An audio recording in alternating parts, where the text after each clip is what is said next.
The world is mired in international diplomatic crisis. The nation is traumatised by social division and conflict. The shadow of a global pandemic looms large. But the beautiful game is back. Professional football has ended its hiatus.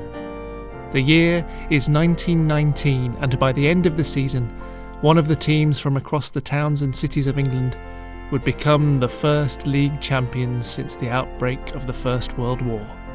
This is the story of how one of those teams won the league, West Bromwich Albion. This is 100 years ago and 10 yards away.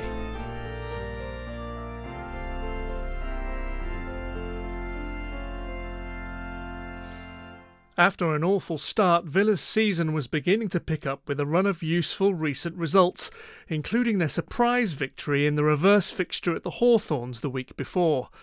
The Baggies had dropped to third in the league after an uncharacteristic drop in form and would be keen to avoid a third successive defeat. The pundits were quick to report Albion's title hopes were over, but the players knew this was a big opportunity to prove they hadn't peaked too soon. The game started slowly until Aston Villa's Billy Curtin pulled himself together to score in the 20th minute. Albion's reply came 7 minutes later when Howard Gregory's free kick beat a statuesque keeper to make it 1-1. That one will go down as a gnome goal. All square at half-time and shaping up to be a memorable local derby. Albion gave Villa little chance to get going in the second half.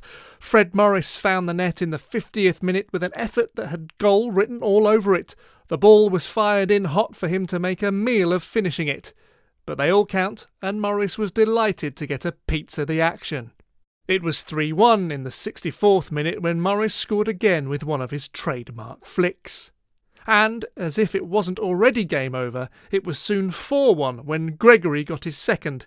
By all accounts, it was an absolute worldie. The Throstles were the superior team by far, but there was time for a Villa consolation towards the end. Walter Boyman somehow found the net through a forest of defenders to make it 4-2. 4-2 is how it finished. Results elsewhere kept Albion in third position, but the gap was closing, and the top two were looking over their shoulders again.